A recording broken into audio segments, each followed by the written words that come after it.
But let's show you an example of that. Read 14. I'm sorry. Read that first, and then we go on. For here have we no continuing city, but we seek one to come. See, this ain't it right here.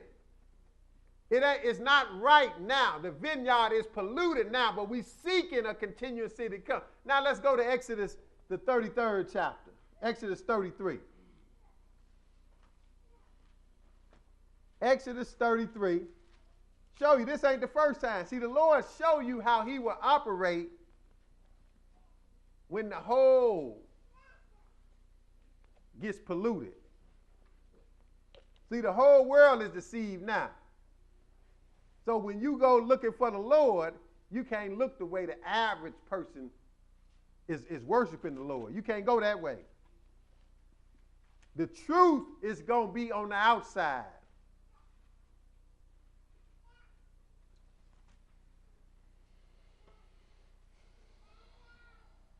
Exodus 33:1. Go ahead.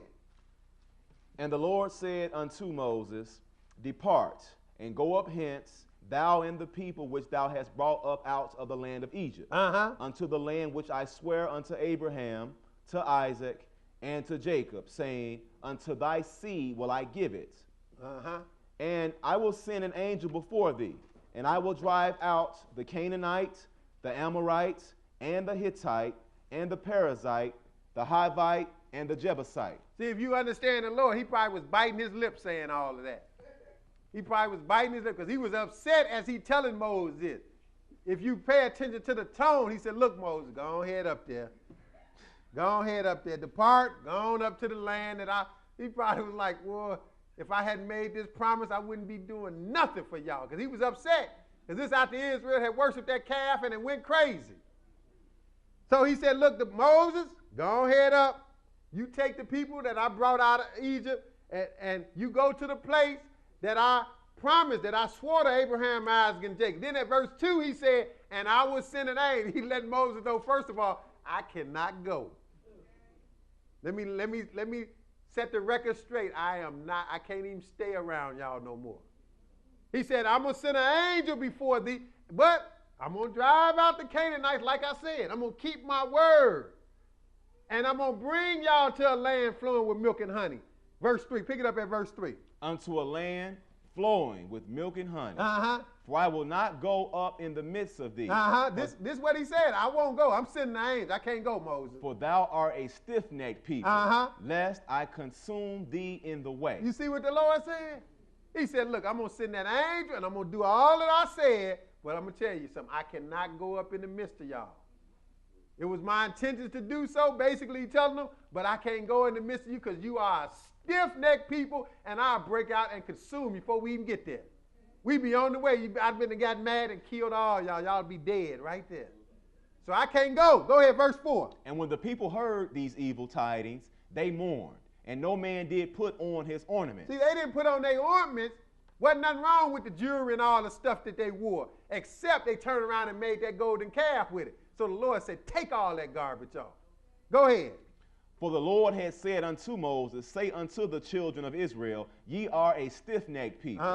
We are too. Go ahead. I will come up into the midst of thee in a moment and consume thee. Therefore now put off thy ornaments from thee, that I may know what to do unto thee. He said, look, he said, just take that stuff off till I figure out what I'm going to do with you.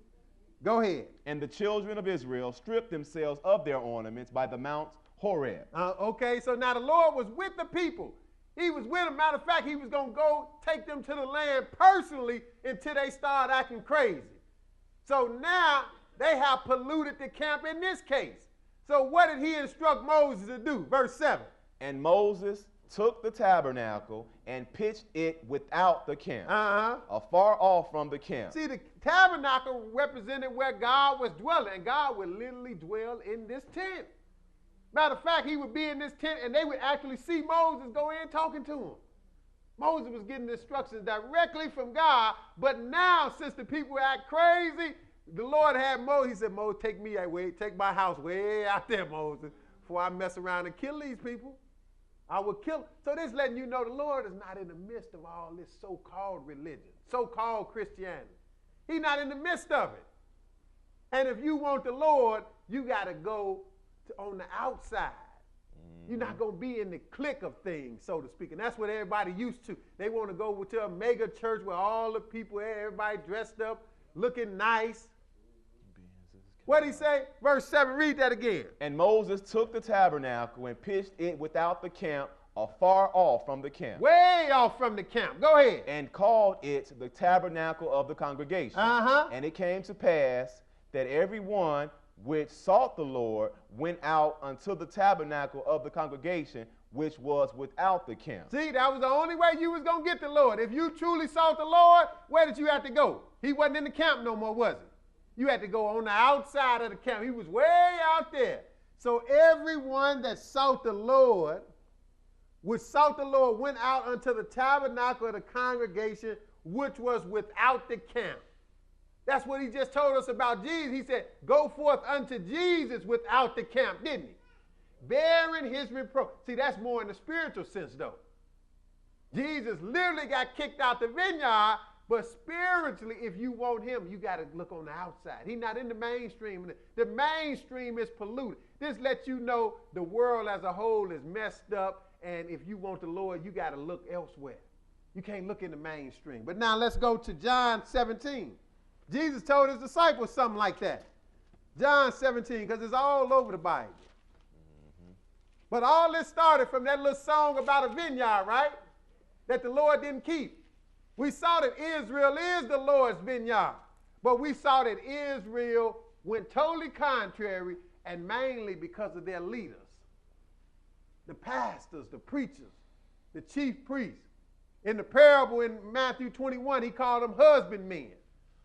All of them have messed the vineyard up because they want to do it their way instead of what the Lord did, follow the instructions that the Lord gave. That's why they're not having service today as a whole. They're going to be having service tomorrow because they want to do it the man-made way. Not God's way. God said the seventh day, keep it holy. He meant that. John 17:6. Go ahead. I have manifested thy name unto the men which thou gavest me out of the world. Thine they were, and thou gavest them me. And they have kept thy word. Jesus said, I manifest your name unto the men that you gave me out of the world. Thine they were, and you gave them me. Go ahead. Now they have known that all things whatsoever thou hast given me are of thee. For I have given unto them the words which thou gavest me, and they have received them. Go ahead. And have known surely that I came out from thee, and they have believed that thou didst send me. I pray for them, I pray not for the world. See, people talking about, well, we need to have a world pray day, a prayer day. We just going to pray for the world. You wasting your time. The world is polluted, brothers and sisters. The world is messed up. The world is on this way to hell, and if Jesus don't come back, all of us will be in trouble. But he's coming back to save the few who do what? Go outside the camp. Those that come out and worship him. He's going to save those. Those are the only ones he's looking for. He know the world as a whole, he's not going to be able to save the multitudes of people. He's going to have to kill up practically everybody. That's why the little earthquake that happened, hey, that was as devastating as it is, that's a small thing for what's coming. So he said, look, at verse 9, he said, I pray for them. I pray not for the world. Go ahead. But for them which thou hast given me, for they are thine. He said, but I pray for the ones that you have given me. Now skip down to verse 14 and go ahead. I have given them thy word, and the world hath hated them. You see what happened when you get the word of God in this wicked world? Yeah. This polluted system that we living in? When you truly get the word of God, expect the world as a whole to hate you. And you know the world started right at home. You know, people around you, people you know. That's where the world started at. But they influenced by the world. That's why they hate you. Your own cousin, your brother, your sister, they hate you because they got the influence of the world on them. They think it's all fine and dandy in the world. When Jesus is telling you the vineyard is polluted. So he said, I give them thy word, and the world have hated them. Go ahead. Because they are not of the world, even as I am not of the world. See, you can't be of the world. You can't go along with it. Even the religious world, you can't go along with it. Go ahead. I pray not that thou shouldest take them out of the world. See, we're not going out of the world. We ain't talking about leaving the world, but you got to go outside the worldly customs to deal with the Lord. Go ahead.